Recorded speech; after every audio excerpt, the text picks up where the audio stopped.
Hello and welcome. This is episode 1 of the Retro Guys. Thank you very, very much for tuning back in. If you were very lucky and fortunate to have watched us troll through Karate Kid, you are here to experience our views on 3 lovely, lovely topics today. We're going to discuss the Blues Brothers. We're going to discuss Heaven and Hell by Black Sabbath. And we're also going to discuss the iconic Pac-Man. I'm the Average Gamer, and you can find me on Instagram under the Average Gamers Corner. I have 3 hosts today, and my first host is Wes from Rewind Horror. I saved it. I did the edit. From Rewind Horror on Instagram. I have JCB at the bottom here. Follow him on everything under JCB64. And to my left here is the one that was missing last week. Oh, awesome dude, Screech. So, guys, welcome. How did you find the recording process? I know you haven't been fortunate enough yet to do it because it's only just gone live. But how was recording last week for you two? It was fun, yeah. Yeah, it was pretty good. He had good things. He had good feedback about the first episode that's gone platinum. Yeah, we got great numbers, best numbers out there. I'm gonna have a disc to hear. Golden disc. So if you notice behind me, I've got like my partner's drawn. This is on my nursery for my upcoming kids. My kids is going to sound like an album. Yeah, gonna drop a kid soon. Look out for that release. Free. This one is going to have our platinum play button right there. Nice. Yay. So, Screech, you were there for the recording, but what was your overall review of Karate Kid in the shortest summary you possibly can give? Shortest summary I can give is basically a typical 80s film. Back then, obviously, the choreography wasn't as great until like what you got now. Yeah. So obviously, the time difference between them making that and then something like now, obviously, it's come on. It's come on leaps and bounds. I would give it overall 6 out of 10. You actually touch on quite a lot of things quite similar to what we were saying about the choreography, actually.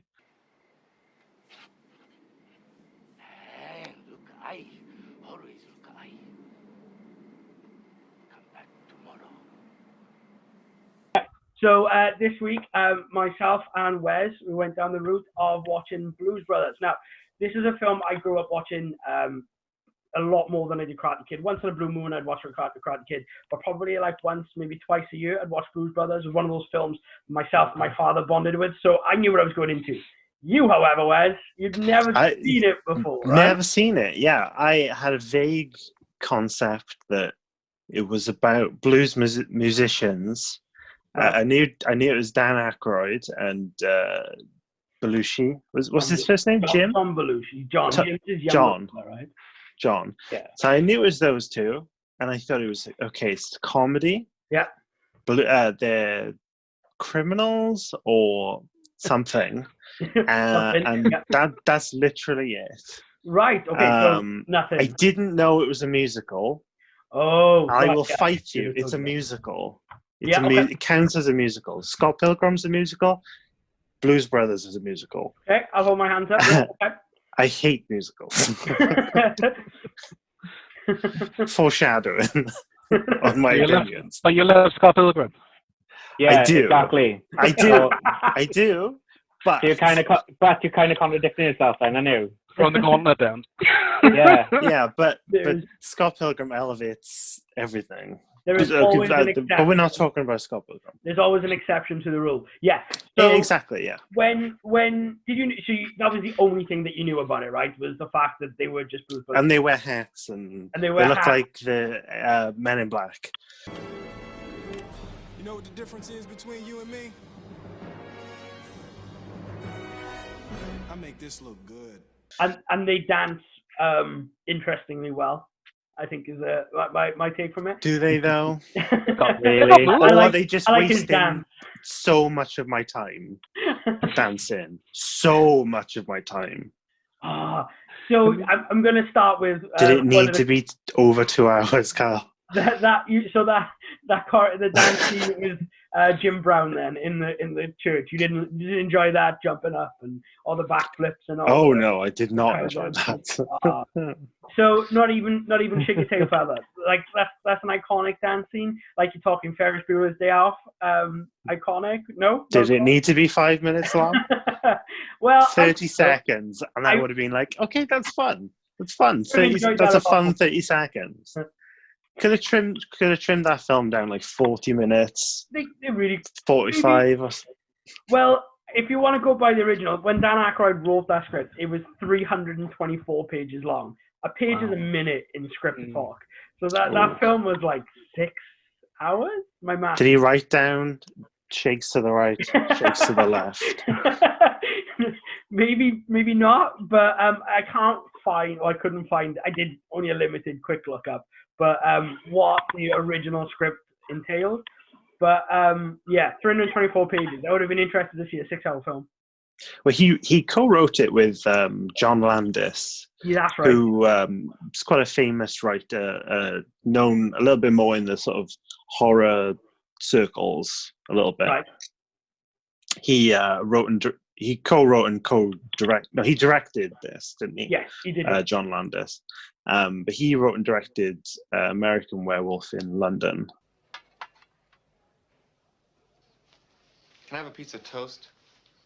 He's John. The thing that put John Landis like in the sort of the horror kind of community's eye, really, which is really cool. Is actually John Landis directed the Thriller music video, which is really cool. That's right. Yeah. Yeah, and he so he kind of popularized zombies a little bit more.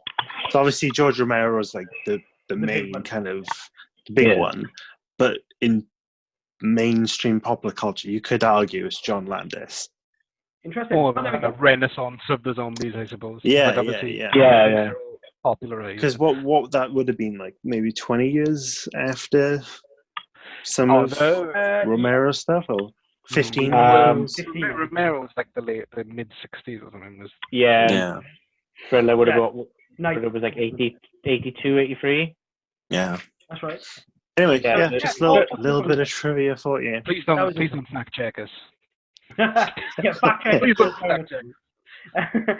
So with the Blues Brothers, it also not only was a film that cost approximately $30 million to make, it bombed. It absolutely bombed. It was Really? wow. Yeah. It was slated. It was one of the headlines was a $30 million train wreck because they didn't like what they were doing with it and how simple the characters were, for lack of a better term. But so it was slated, and then it got back up in culture towards the end of the 90s when sort of like music was MTV was coming back around, starting up. Sorry, it was really pushing forward. But the big difference in it was the pay split between the two characters. So John Belushi was paid double the amount that Dan Aykroyd was paid, even though both of them came up with the characters for Saturday Night Live 2 years prior. Wow. Because Animal House exploded the year before, so they had to pay him more. There we go. Oh, that's a good film, that is. That's a good film. He deserved to be paid less because then he went on to do Blues Brothers 2000. Oh yeah, he did. Yeah. And didn't John Belushi die like 2 years later as well? Yeah, he did. So spoilers for the sequel, but he's not in the sequel. It's his son. It's a bad movie. It's a bad film. I'm not touching that.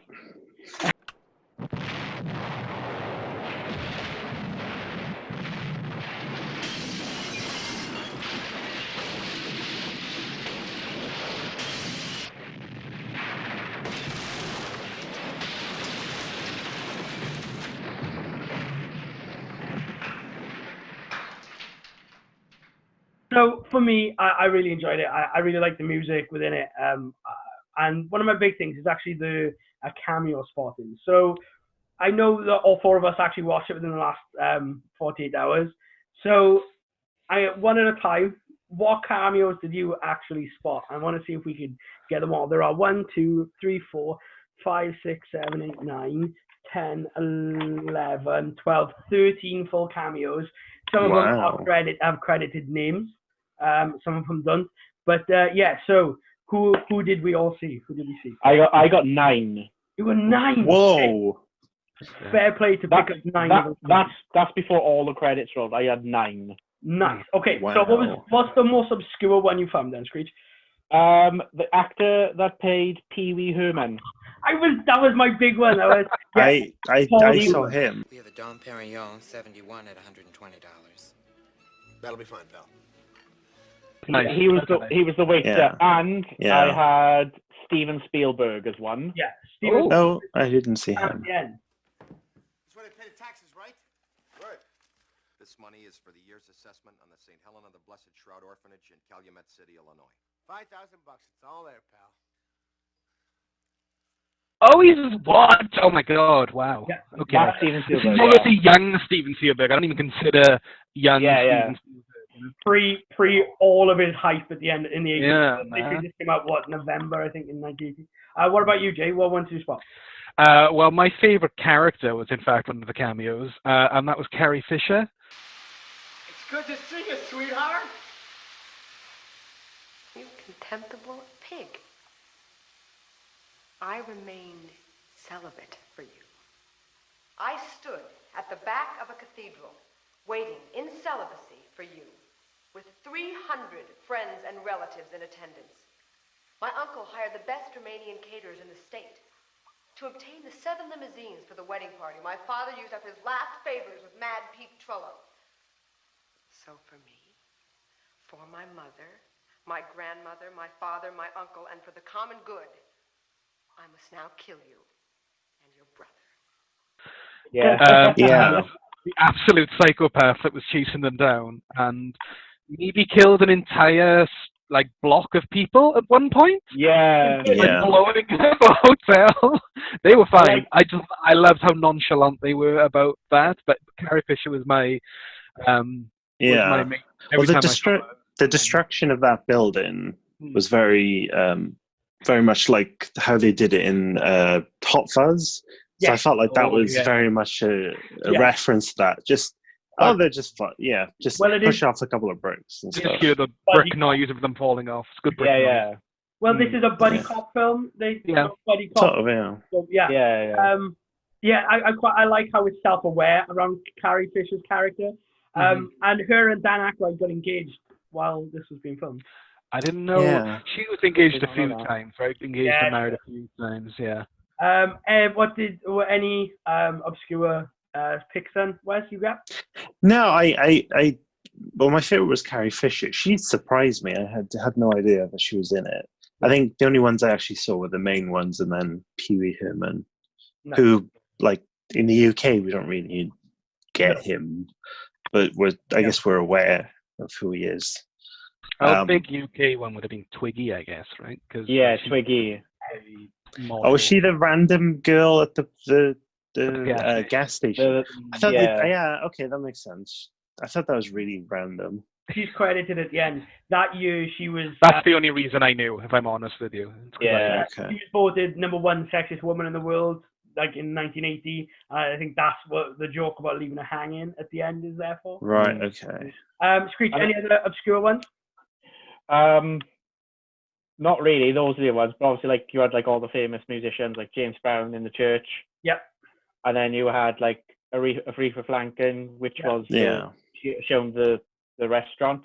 And she's in the sequel apparently as well. Oh, is she? And those are her only 2 acting roles. And you got Ray Charles owning the music, the music shop. Again, 2 of my hated musical numbers. I will say that one, the Shake Your Tail Feathers one, is a really dumb song because it's going cool, and then at the end it's just him saying different dance things. He's like, well, now mashed potato, and now this, now do this. That does go on for a while. That was my least favorite song. And that's a proper musical moment as well, because that and the Aretha Franklin bit, because they're having a conversation. And then everyone bursts into dance, and there's people dancing in the street and singing. That makes it a musical. Yes, fair. Yeah, fair. Ironically, Don't know. tail feather is my favorite part. Sorry. my favorite part, because I really like the song, is the song the band plays while the brothers are trying to sneak into the thing. I can't remember the name of the song now, but the crowd sing back. That one. Mini something it's called. Mini the Moocher. Mini the Moocher. That's it. What's one? Hardy, hardy, hardy, ha. That one. That's the one. Yeah. I also liked another one when before they go into Aretha Franklin's restaurant, when you got John Lee Hooker on the guitar in the street playing. Yes. Okay. I thought I liked that. That was quite a relaxing song to listen to. Who's that? John Lee Hooker. John Lee. Oh, he's Hooker. a blues guitarist, right? Yeah, one of the most famous ones. I remember now. I actually have one of his CDs. Nice. The song they use is Boom Boom, the one as they come to Ray Charles's. Oh, right, yeah, that bit. Yeah, Boom Boom, yeah. So that's actually one of his songs. Overall, the cameos were, you had Paul Rubin, who's Pee Wee Herman, Frank Oz. Do you know who Frank Oz is? That's the voice of Yoda. That's right. Yeah, and the director of Dark Crystal. He's the one that picks up the, he's like the, is he when he just gets released from prison, he's getting his clothes, isn't he? Oh, that's him, is it? That's him, that's Frank. Oh, wow. Steven Spielberg. You had John Candy, obviously, still classed as a cameo of sorts. Trey Fisher, Twiggy, Charles Napier. So he was the guy who was the driver of the course, the head of the... Oh, right, yeah, of the good old boys. Yeah, so I'm not quite sure who he is that I can pick up. No, I didn't recognize him. I do. He was in Silence of the Lambs. He was one of the police officers when they got him in that room. And it's in the yeah! And he takes his face off him. That's him. No way. You're right. You're right. You had Cab Calloway, sang Minnie the Moocher. You had Ray Charles, John Lee Hoocher, and our queen, Aretha Franklin. And the last one that was in there was Henry Gibson. He was the Nazi guy. He goes on to be the judge in... I thought I wrote the TV series down, but yeah, he plays a judge in the TV series. I recognize him in judge gear. Yeah, that drop at the end of that car, like with Jesus Christ. It's like above size skyscraper. Yeah, it's like I'm coming down. I'm like, yeah, they dropped that from like a helicopter or something, surely. Yeah, they wrecked so many cars. Oh, yeah. So they paid $100 per car, and the overall $10 million of the $30 million budget on cars. Wow. Yeah. So I actually, in my notes, I wrote down insane destruction in the mall. What the hell? Yeah. They fucked like Toys R Us. Yeah, I was like, they're trying to throw away money. That's a real mall. Wow. A real mall, and it had just been closed down. So they did it all up, and they were told they could go mental on it. That was filmed in 1980. It never opened its doors again, and it was only destroyed in 2013. So wow, American wasters. Yeah. America's got a lot of just like dead malls. There's what's his name? Dan something. There's a guy that does a YouTube series about going around dead malls or dying malls. Wow. Pretty shit on, but like I think they're just everywhere out there. Where just some malls just have like one shop left open in them for like a decade. It's wild. Crazy. What overall with the car? Talking about the cars and stuff. Did you enjoy the car chase scenes? They for me they dragged on a bit. To be honest, I've seen them. Some people online say they're some of the best on film, but for me they dragged on a little bit. But I don't know. Maybe I wasn't in the right frame of mind for it. So that's possible. Yeah. The scene in Chicago underneath the train tracks. So they closed all that straight down. When they did the first take of it, and they genuinely get the cars to drive 100 miles an hour, they took the take. Wow. It looks terrible. So they got people to stand on the sides to show how quick the car was actually going, and like how fast the fact that people were walking on the outside, because it kind of looked just sped up, looked really cheesy, talking like Benny Hill type.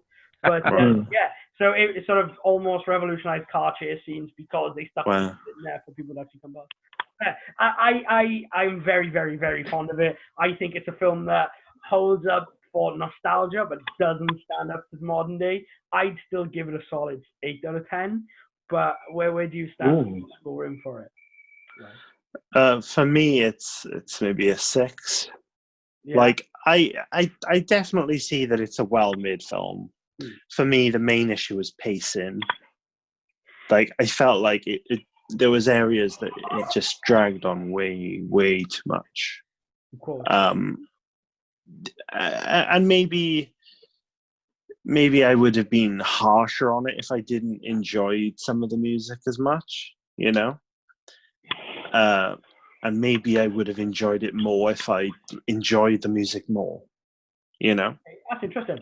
Like I'm okay with music, Yeah. and if I'd been in the mood for a good boogie, you know, I would have enjoyed it more. Yeah, I think for You me, know. the only scene I struggle with, and every time I do struggle with it, is actually the James Brown scene.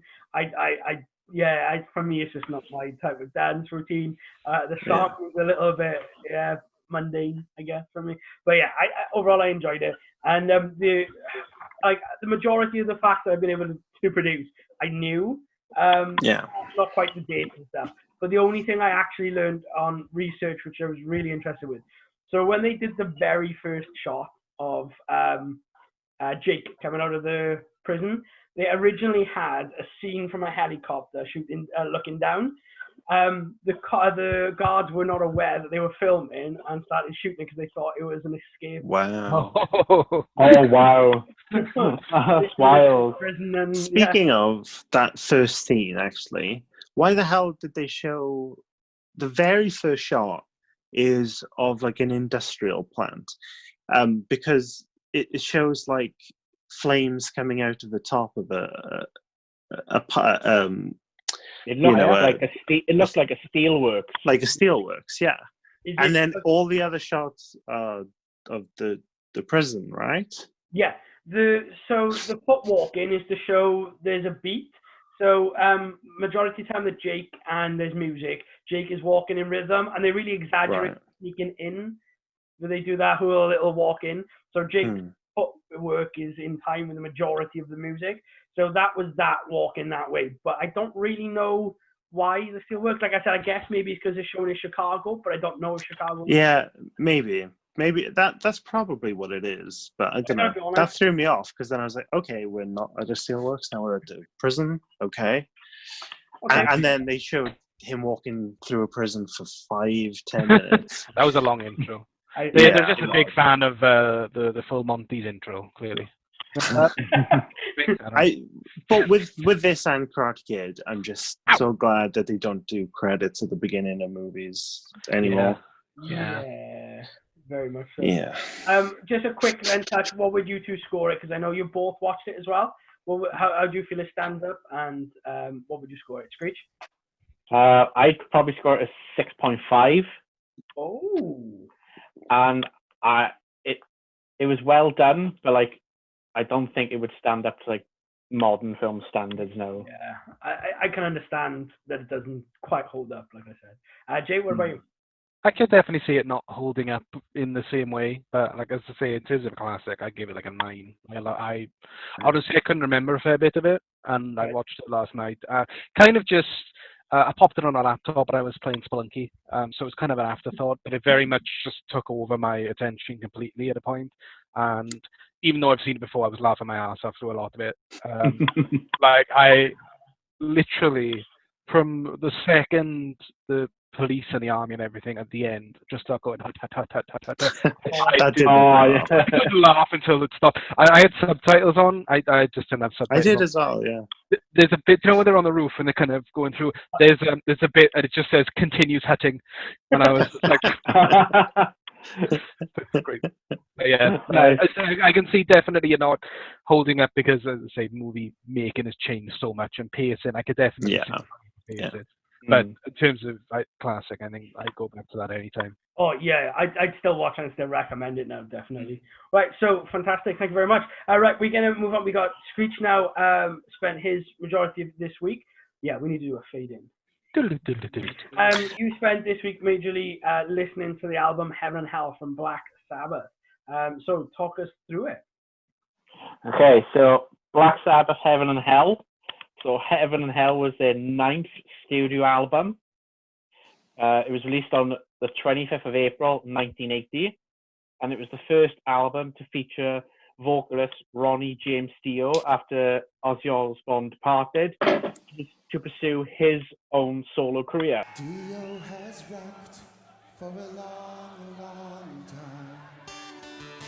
Overall, the album was a commercial success, particularly in the United States, where it reached number 29 on the Billboard 200. Not bad for a rock album, right? Especially in the early 80s, where the sort of that genre of like the old school heavy metal, hard rock, and started changing, and then different genres started coming in, like more like glam rock, hair metal, sort of like progressive rock as well. Started coming in a bit more. Probably difficult with obviously their front man just leaving and everything as well. That must be, and I mean, obviously Ozzy. I assume with Ozzy was a big enough name of his own right then to be able to have that. Yeah. You shook your head just now then, Wes. So do you prefer Ozzy over Dio? Yeah, Dio. You can censor that. I'm sorry. That? How can you say that? Because I am an Ozzy fan as well. I'm a big Ozzy fan, but I do like Dio as well. I think this actually really worked, and plus as well, if you ask a lot of rock bands now, who is the best, and 9 times out of 10, most of them will say Dio or Rob Halford from Judas Priest. That's fair enough. So, I mean, going down the conversation about Ozzy and Dio, you have to remember that if Tenacious D are going to write a song. Do you know, I was literally waiting to say only one of those two has a song by Tenacious D. About wanting to take his seed and then become the ultimate. So Yeah, exactly. So there was 8 songs on the album. Yeah, Screed? Which one of those songs would you recommend if you only have to listen to one? The only one I would say would be the title track itself, Heaven and Hell.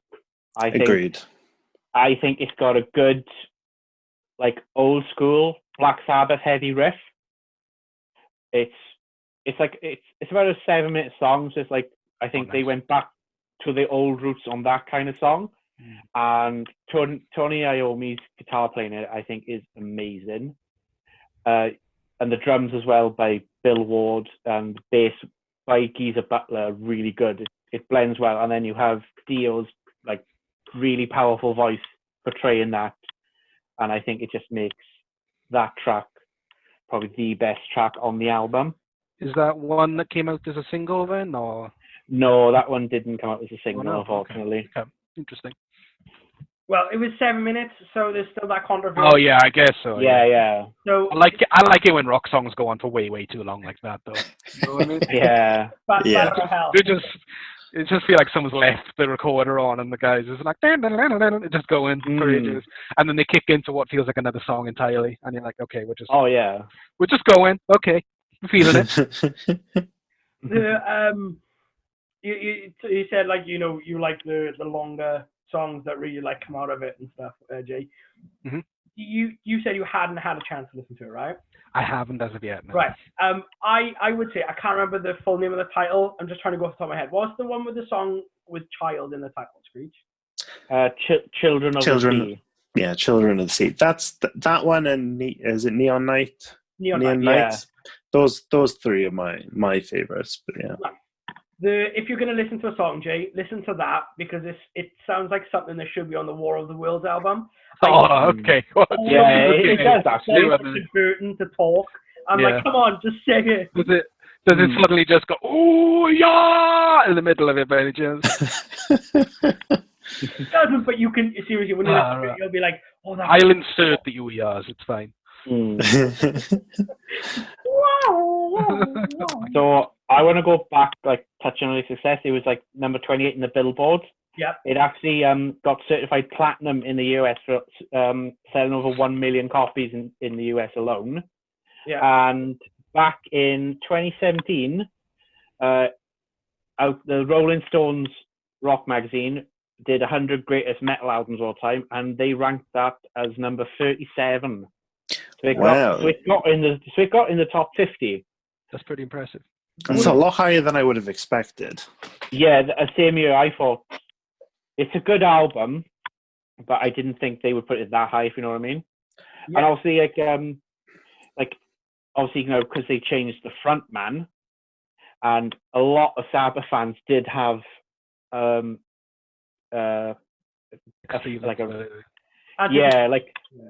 negative reaction. Yeah, that's me. That's me. Even though I was born way after all this happened, that was me. Like I grew up with Sabbath, and then I bought the albums, and I was like, oh yeah, there's this one album that I don't have, and who the hell's this singing? This isn't Ozzy, and I don't like this one. This is literally the only Dio I really know.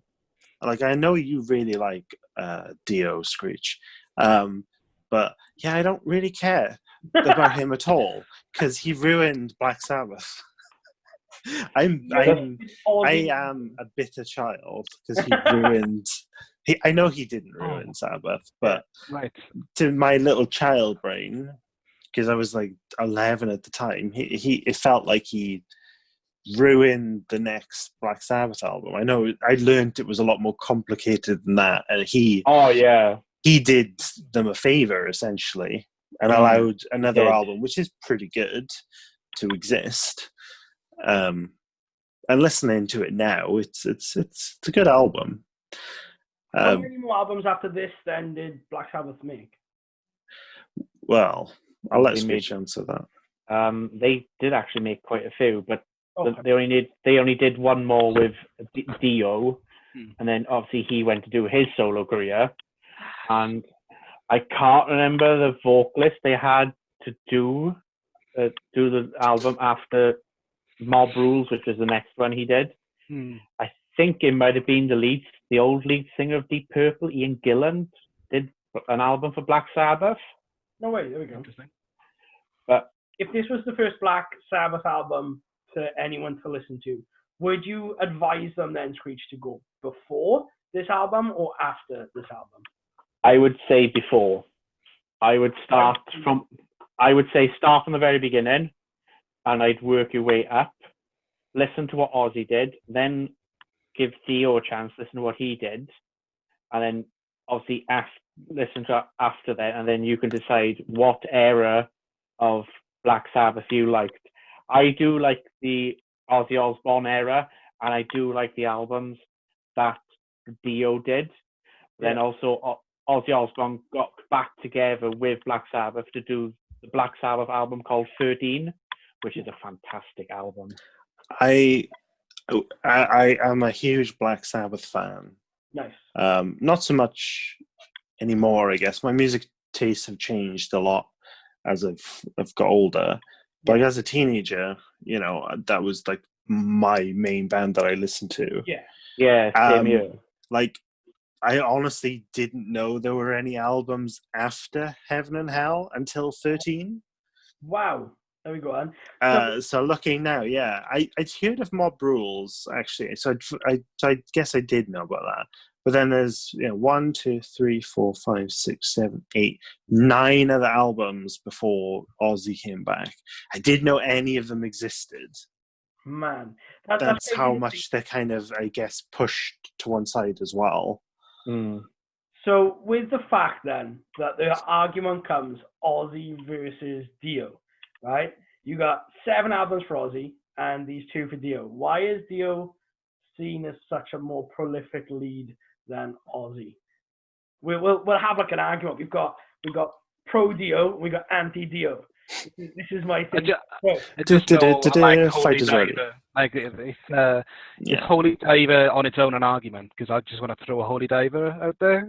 I can say that's I a good album. Throw a Crazy Train at that. Oh, that's fair enough. There was a period every time we would play Overwatch online where when everyone would join onto the mic chat, I would be singing Holy Diver for no reason. Yeah. I'm not even like I don't really know. I'm really bad when it comes to like music and remembering things. So it's like when you're talking about the Aussie thing, and Screech mentioned that sounded like maybe there was a bit of a rocky split there, and I don't know a lot about that. And that might have been like was probably a huge thing. But like I'm not like super knowledgeable. But like as I say, I had to look up Dio, and then I saw Holy Diver, and I was like, oh, it's that guy. Oh, I know it's so stupid. But yeah, that's my hat out of the ring. Effectively, that is. Well, but... I think I will agree with Screech that most people would say that Dio is a better singer. Like it's just they're different styles. Yeah. I think like from the way he sings, I would assume that he's probably even like classically trained or something. Do you know what I mean? Like he has that range. He is definitely the proper like hitting those high notes and things like that. He's a glam rock singer, but Black Sabbath would never glam rock. They are I wouldn't say black dirt. They invented heavy metal. They did invent heavy metal because Tony Iommi lost the tips of some of his fingers, so he had to detune the guitar to be able to play the guitar. With he made false tips for some of his fingers to be able to grip, and then he had to detune the guitar to be deeper. So he invented the idea of what's called drop tuning, where you make the guitar deeper. So all the metal bands that do drop D, where you make it deeper to have the deeper grunge sound, he invented that. He invented metal, and so that is what metal is, and Ozzy has the perfect voice for that. Too many rock stars are dropping the D at the moment, and I think that's an issue, to be honest. That is very true. Sorry, Scooch. Sorry, Scooch. What was your rebuttal? I wouldn't say Dio is a glam rock singer. Right. You look at the glam rock singers, which would be like obviously Kiss, they're glam rock. Yeah. Motley Crue, they're glam rock. Poison's glam rock. Dokken, Whitesnake as well, they're glam rock. So that's a glam rock singer. He was more hard rock.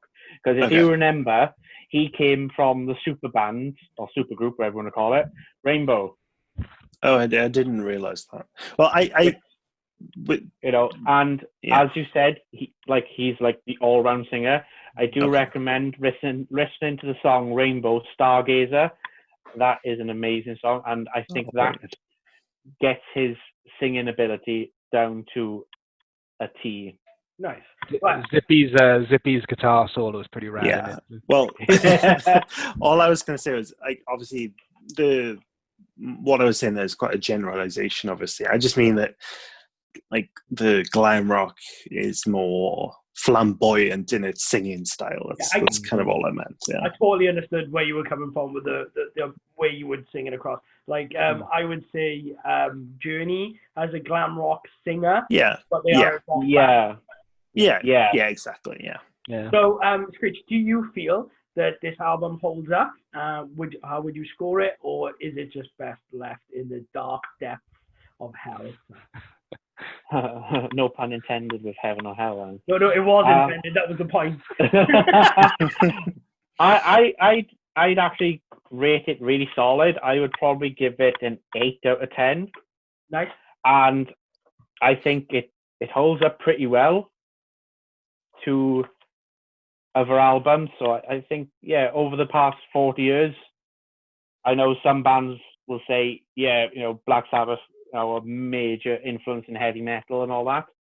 And obviously, like, the transition between Ozzy Osbourne to Dio, it was a bit of a turbulent time. Some fans didn't like it, but we all grow up and we all get over it. And do we all grow up? Except Wes sometimes. I know Wes again. Like, you I always put down to the fact that my music taste was pretty much crafted by you. That's how I grew up. I grew up listening to just Yellow. That was what our house was. My father's music knowledge is fantastic, but you were the one to give me artists I never even heard of at the time and stuff. If it wasn't for you, it was Tenacious D, no Led Zeppelin, no Black Sabbath, and all the rest of the beautiful, beautiful music that comes with it. But I know your attachment to the Black Sabbath. So where does it stand for you, looking back on a nostalgic point of view? Because I also know that your music taste. Yeah. Oh, I have no nostalgia for this album. No? At all. Oh. Yeah, I've listened to this only a handful of times in the past. I bought it and was very disappointed. Because I think for me their albums kind of go in order. Do you know what I mean? Like their first one's my favorite, and then this one is my least favorite. Yeah. And there's some ups and downs with the order, you know. But I feel like as their career went on, they kind of got worse as their musical stylings change. Yeah. Like this album is relatively similar to the album that came before it in style, which is relatively similar to the album before, but with some tweaks. You know, they changed in style over the years, if that makes sense. Yeah, they did. Yeah, Almost they like, got almost a Muse effect, because that's what Muse has done now. Yeah, they changed, but it and that's not a bad thing. No, a lot of Sabbath fans would say the first 4 albums are the best. Yeah, I would say that. And then after that, as Wes said, they did progressively get weaker. But then, in my opinion, I think when Dio came along, it kind of brought it back a little bit. What would you score it then, Wes? I'd say it's a 6. Nice. 6.5, something like that. Like it's definitely a good album. It's just not to my taste as much. Yeah. Like I said earlier, those 3 songs are Heaven and Hell, Neon Nights, and Children of the Sea. They're like standout songs. Yeah. But yeah, it's just again, it leans too much towards the sort of lighter, glammy end of the rock spectrum, which doesn't appeal to me so much. Fair enough. Well, this was the album I never actually heard either myself, but it's a fantastic shower album. I really enjoyed it. It's the same length of time to clean my teeth. I wish they do my beard, but at the moment it's all wild. And I have a shower this morning. I've listened to it maybe 3 or 4 times. I thoroughly enjoy it. I enjoyed it a lot more than I thought I was going to. I give it a solid 8.5. And I highly recommend it if you like A, War of the Worlds, B, and C, glam rock.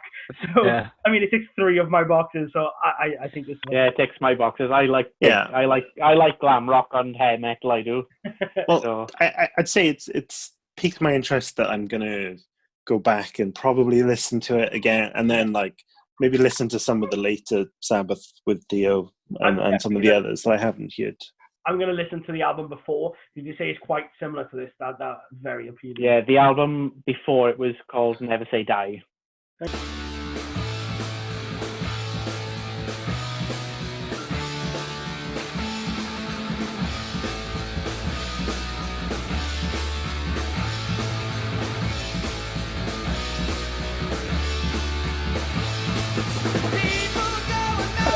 On the topic today is Pac-Man by not by Jay, but he is the one. I made it. It was me.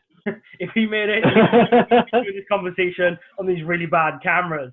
So yeah, Jay. So you spent all of this week prioritizing Pac-Man that you are holding in your hand right now. So Stitch over there. Sweet, nice. That's a pretty cool. Gotcha. I wish I brought something. I have a Flash T-shirt on this about. We've been organising this for weeks. We've been back and forth planning. I'm glad it all came together. I was looking for my Pac-Man amiibo. I was going to bring it in, but I don't have Pac-Man amiibo either. Oh, he's the best. I completely forgot I had this plushie. He's the best. My amiibo. Anyway, Jay, talk to us about the wonderful man that is Pac. Okay, well, Pac-Man is a video game character. You might not have heard of him. Pac-Man's game came out in 1980. Torio Awatani.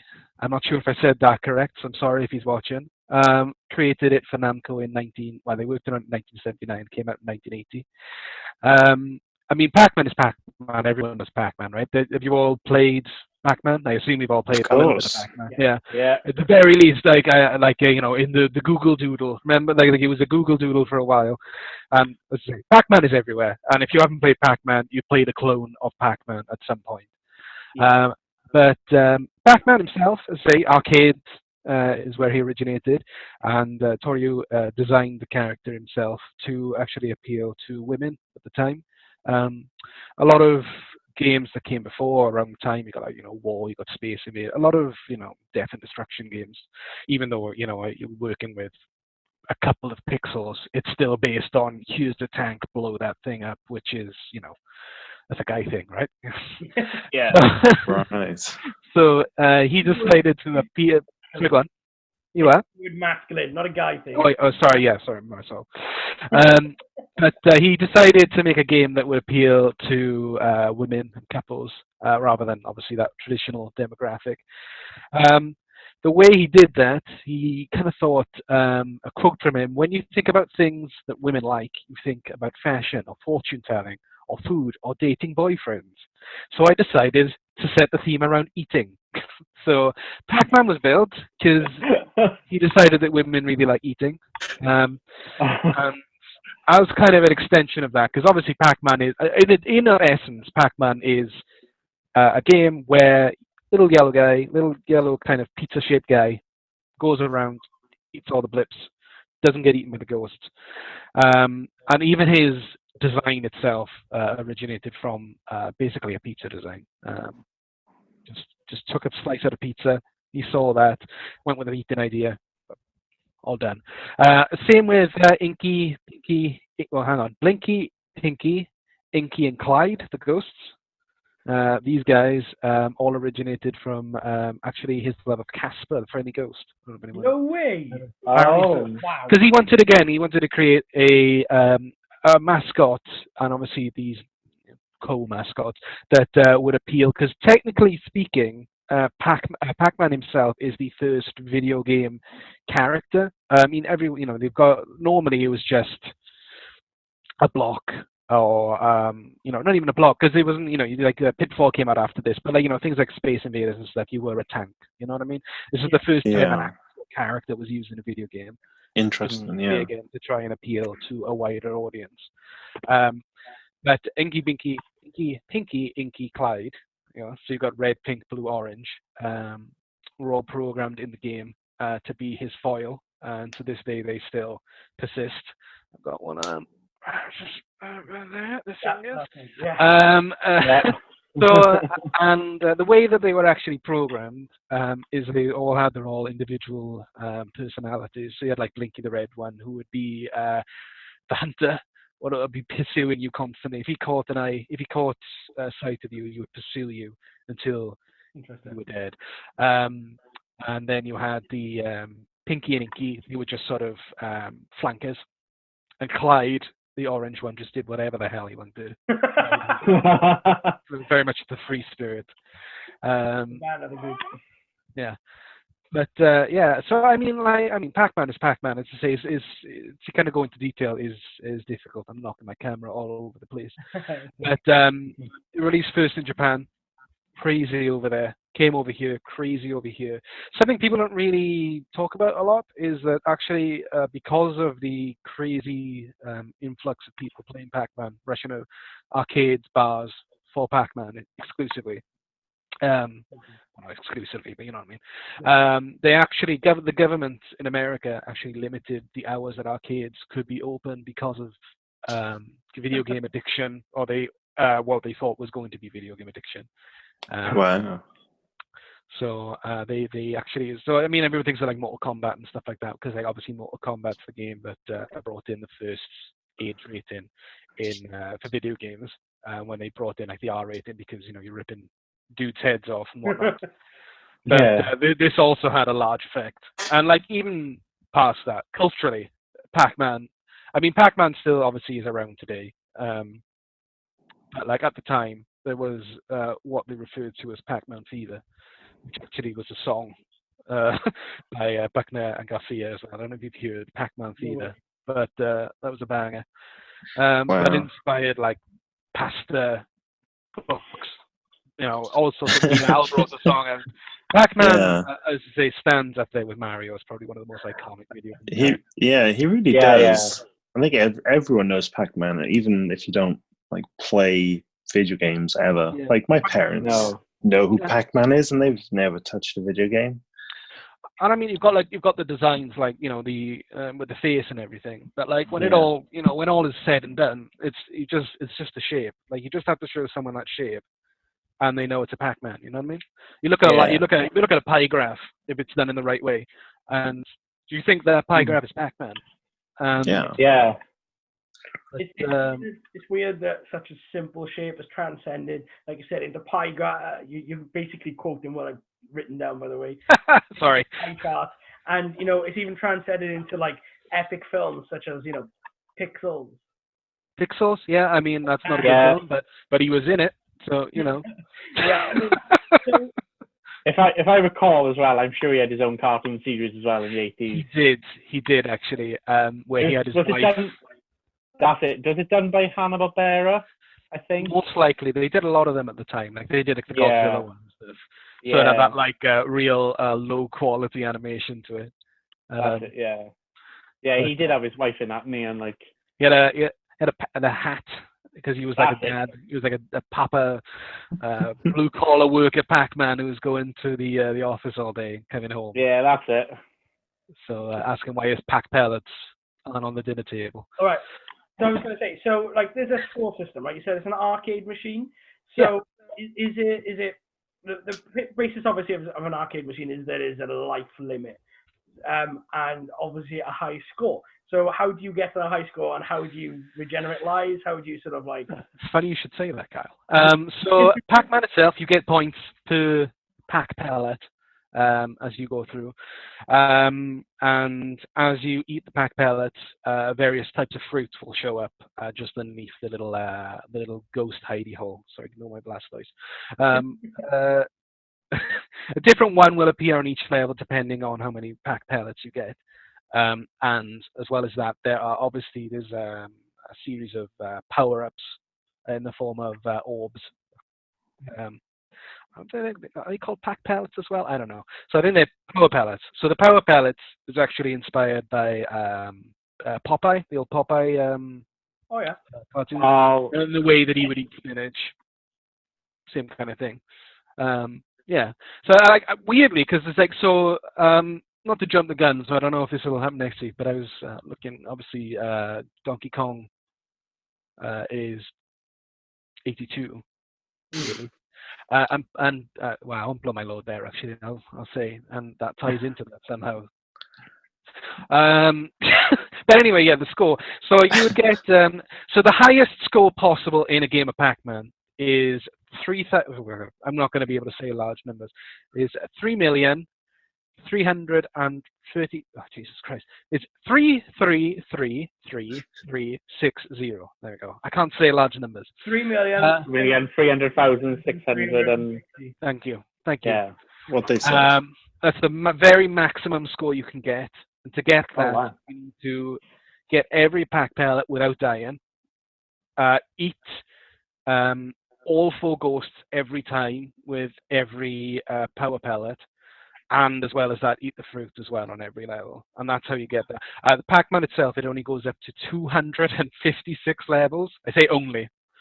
Wow. Only, yeah. So, so what you need to do, so technically it should go on for longer. It was programmed as a game that would go on forever. I mean, at the end of the day, it's a arcade, coin guzzler. They want your money. They keep chucking it in. They get a high score. But due to a glitch in the system, or at least a glitch in the, I suppose the way that information, the matrix, but the information is recorded. If you hit 256, you'll initiate what they call in the arcade circle as a kill screen. So this will be when the RAM is just overloaded, it cannot take anymore, and it just freezes the game. It's a very cool, iconic sort of half a maze and half absolute garbage down the side image that comes up, and that's the end of the game. And I mean, lots of people have. Well, I say lots of people. There have been a handful of people to get to that point. It's no small feat. And the first person to actually do it is Mr. Billy Mitchell, who you know from the King of Kong, who also was the antagonist because the guy's a jerk. And he's that so jerk. He's the antagonist in that, who had the Donkey Kong high score. He actually had his records wiped fairly recently by. Oh, that was that guy. Yeah, the guy tried to do he faked the drag race, and that was the big one, wasn't it? The real. I believe so. But they've actually, though, the Guinness Book of Records have reinstated it, the Twin Galaxies, which Twin Galaxies was this hub, if you will, for like arcade high scores. I can't remember the guy's name, but there's one of the guys that owns the place is he's an old fella, big white beard he just wears a referee shirt all the time, and he kind of looks after the records. He's the record keeper. But yeah, they took his scores away. I don't know if they've reinstated it, but yeah, Billy Mitchell himself, the man, the mullet, the scumbag, was the guy. I don't know if you guys have seen King of Kong. Have you seen King of Kong at all? I have. Maybe. No, I think I haven't. It's No, a good I watch. haven't. I don't know if it's on anything. I'll have to borrow it, lend it to you or something. But it's a real good story. And like Billy Mitchell is like the perfect antagonist. He owns like a hot sauce company, and like the opening shot of seeing him is there with his slicked back hair and his like big American flag tie, and he's like, well, I think you have to be the best, you know, you have to strive to be number one, and he's just like, yeah, but yeah, that's I don't know if I've got anything else, but so you said you touched on everything that I was going to tell you about. So sorry, man. Kudos for that. Like we talk about one of my big things is sport. You have people that transcend sport because of what they do in their field. Pac-Man is obviously a character that transcends from gaming into mainstream media. Like you touch on Pixels and you see Guardians of the Galaxy 2 as well. They reference. Oh, of course, yeah. So, do you feel that Pac-Man as a character was the forerunner for future gaming and stuff like that? Do you think it was the catalyst to bring games into a more character base? My sentence went off. Yeah, no, I understand what you mean. I think that definitely. I mean, for the art for the classic Pac-Man, I've only got Pac-Mania behind me. I haven't got the proper Pac-Man. I mean, he didn't look anything like the art, really speaking. He was more like that design. Yeah. And I think people really clung to it. As I say, there's a reason that his weird round face was on everything for a while there. I mean, I think a lot more, as obviously you get more space on hardware and that type of stuff, it was always going to go that way. Yeah. But it definitely was a proving point for like a character as a leading force for an entire franchise. And I mean, as I say, this game, Pac-Man, original Pac-Man is on everything. I've spent about 4 hours this week playing the Namco's classic Pac-Man to prepare. I managed to get to about level 7. That's as far as I could get. So 256 is a little bit outside my wheelhouse. But as I say, it's a game that's been ported everywhere. He's had different looks, different designs. But ultimately, I think that he's helped push forward the idea of a character-based sort of franchise and a character-based game. You're saying it pushed on designs, and the design changed. One thing that interested me, you spoke about the fact that it was designed for females, but then a couple of years after Pac-Man came out, Mrs. Pac-Man came out. Now, I would have assumed that was aimed at females. What was the cultural impact on Mrs. Pac-Man then? Well, I don't know, but they liked her in Scrubs, right? I watched she's in Scrubs a lot. I feel like you see Mrs. Pac-Man, you see that art on the side, and Mrs. Pac-Man, despite just being a circle, is very sexualized in a weird way. You see where they're kind of like, the sailor tattoo-esque toes with the long, sort of sexier legs than his weird stalks. I don't know, like maybe that's maybe that was kind of empowering in a way, and maybe I don't know. Mrs. Pac-Man, in terms of actual gameplay, is regarded better than standard as Pac-Man. I'll say that much. There you go. Well, it's out of interest then. Sort of older games. I'm not quite sure what your experience is with games like pre-PlayStations and stuff like that. Did you ever play Pac-Man growing up? Is that something that you look on with nostalgia, or have you played it? No. My first try of Pac-Man is probably like one of the sort of 3D Pac-Man ones that I played that Jay owns on the PS4. Honestly, Yeah, or maybe I don't know. Maybe some point I played it, but I don't have any strong nostalgia for it. But it's iconic, for sure. What is it that didn't appeal to you to play it then? I just never had the opportunity. Oh, interesting. Yeah. Okay. I think. I mean, the thing is, like things like with the PlayStation 4, you can download those old games for very cheap. But I mean, if you got the PlayStation 2, you're probably going to be paying that 40 quid for like 6 different versions of Pac-Man on a disc, and that's not going to be appealing to a lot. I was never one of those people to buy the games with like 50 arcade games on it. Yeah. The old school arcade games I was never really into. Space Invaders and Tetris are the only two like arcade-ish games. I know Tetris isn't an arcade game, but those are the only two like simple games that are like older that I ever played.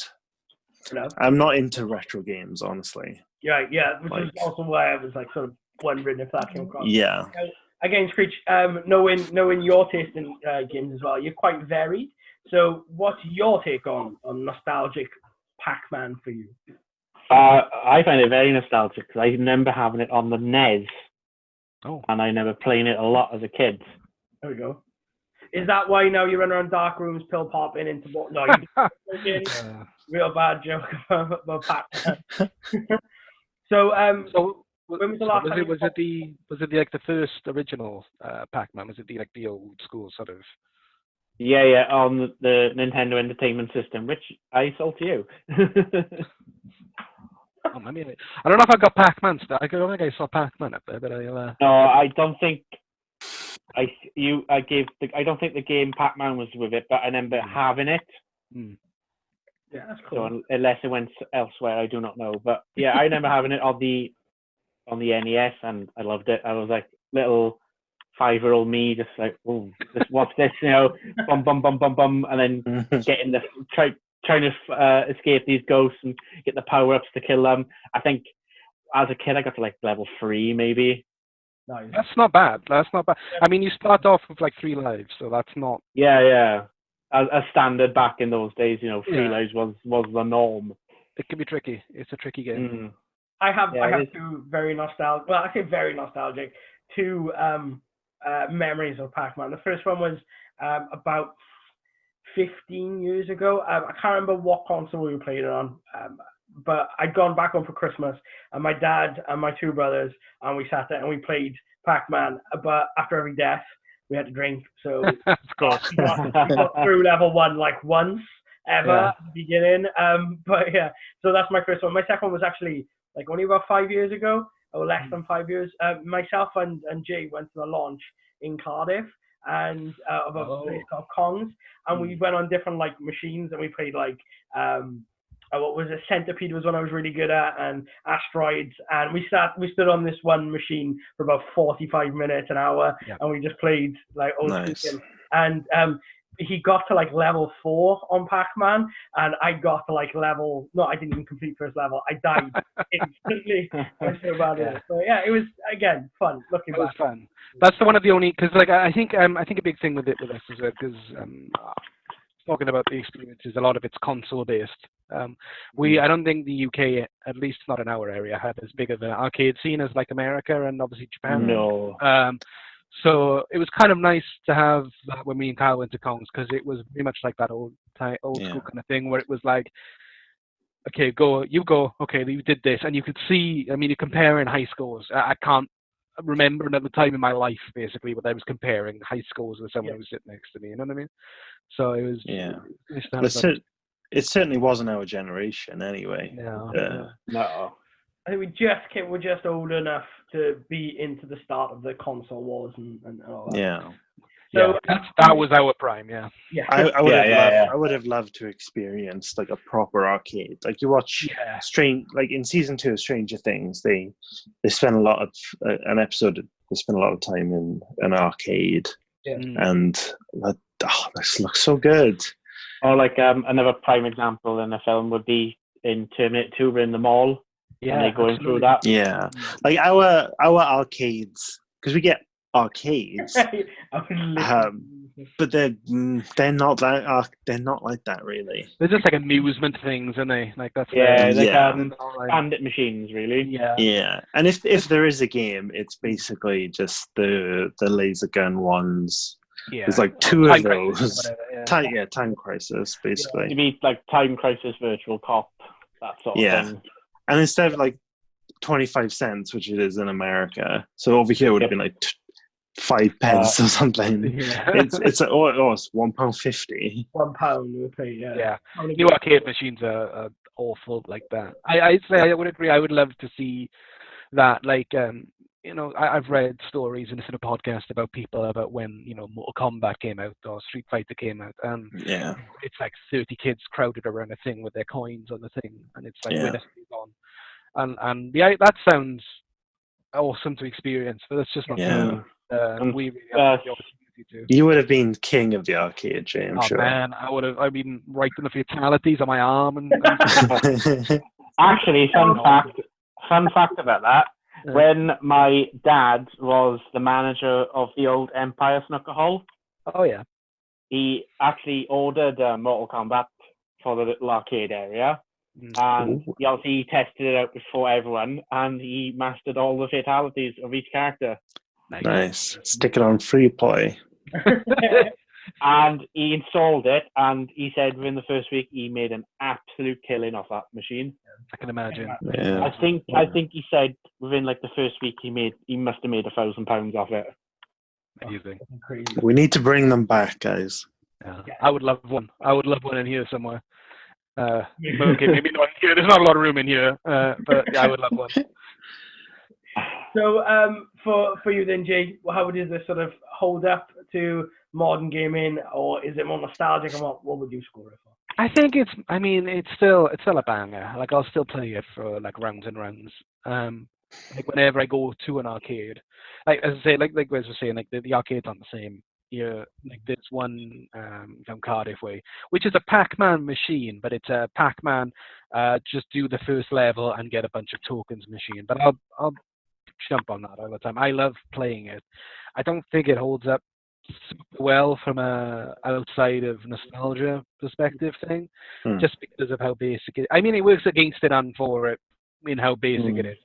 But then, I say the way it laid the groundwork, even for like future Pac-Man games, like this one is one where you can jump, and it's a sort of a 2.5D perspective, and I love that one. And I don't know. I say it's hard. It's hard for me to say don't play Pac-Man because you should play Pac-Man, but then at the same time you're going to be playing it for a curiosity more than anything. So it's a really hard thing to, As an overall game, what would you score it? Sorry.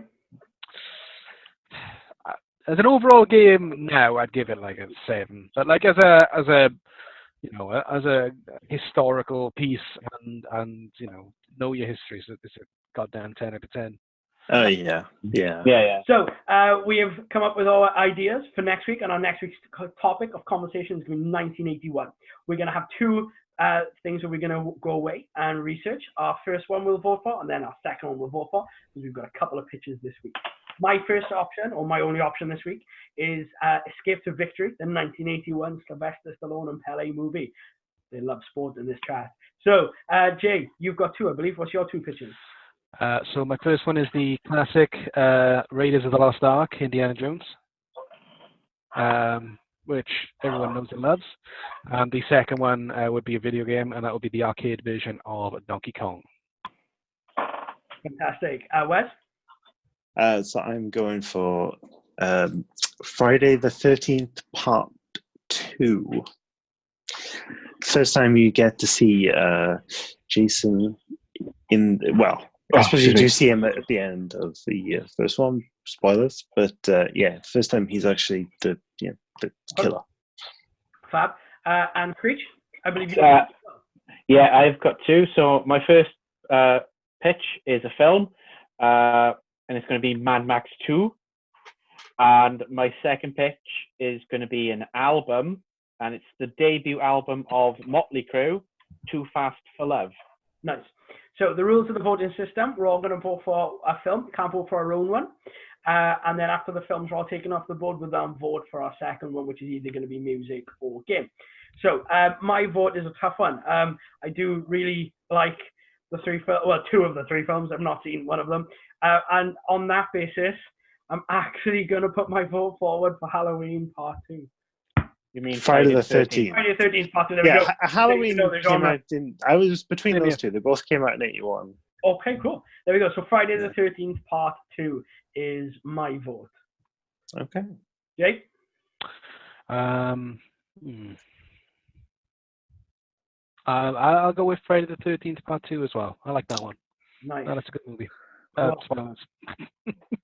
They could be. But does it hold up? It could be a hung jury. Where's your vote going to? It's going to go to Jay with the Indiana Joneses. Nice. Mr. Jones. Right, Screech. You can either tie it here, or you can make the decision. Permanent. What would you like to go with? I like to go with Indiana Jones and the Raiders of the Lost Ark. What do we do with a tie? We didn't discuss this. A hung jury. Your theory. So between Wes and Jay, one of you is going to decide which one would like to step aside, because that's the only way. I would like to say that I think it should go to Indiana Jones, because I think there is more room for discussion there. Simply because I think it's the first in the series, it does make more sense. It is an important, Friday the 13th Part 2 is an important film in the series, but it's not as important as the first. Like if it was the first one, I'd make more of an argument. Okay. But I think we can have more of a discussion about Indiana Jones, and I'll make you watch some horror soon. Don't worry.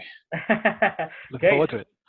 Raiders of the Lost Ark is our movie of choice next week, and now we have two options for our second pick. It's Motley Crue's album and Donkey Kong. We're going to start in reverse order. So, Screech, what is your vote for? Really speaking, really speaking, I can only vote for one thing. Yeah. So, sorry, between me and Wes. Wes, what are you voting for, buddy? I guess it's kind of got to be Motley Crue, right? Right, I'm going to hang the jury again because I'm going to go for Donkey Kong. So, Jay, you won the last one, so we kind of have to use that as a veto, and we got to go give it the Screech. So fair enough. That's going to be the way it's going to work for that. So we're going to watch Raiders of the Lost Ark, and we're going to listen to Motley Crue's, what was the full album title?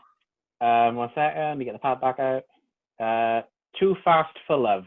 Too Fast for Love. Okay, fantastic. Bit of a gross feeling title. You haven't seen the album. Hey, you haven't seen the album cover yet. Oh, no spoilers. Too Fast for Love, Too Tight for Pants. So there was somebody said something earlier in the chat. I'm going to use that as our outro music. I forgot to make a note about it. But yes, thank you very much for tuning in. This is we are the Retro Guys, and we've had a lot of fun. I hope. I hope you've enjoyed. If you do, we're going to do the YouTube thing. Comment, subscribe, share, and all that cringy stuff, and make us world famous because we like that stuff. Yeah. Thank you. Sorry, I've got so dark in here. We just realised how dark it's got. So sorry about that. I've literally got the lamp on, and I got the TV as well for lighting for when I'm sitting. You'll look great. But thank you for watching. Thank you very much for watching. We'll see you soon. Bye, guys.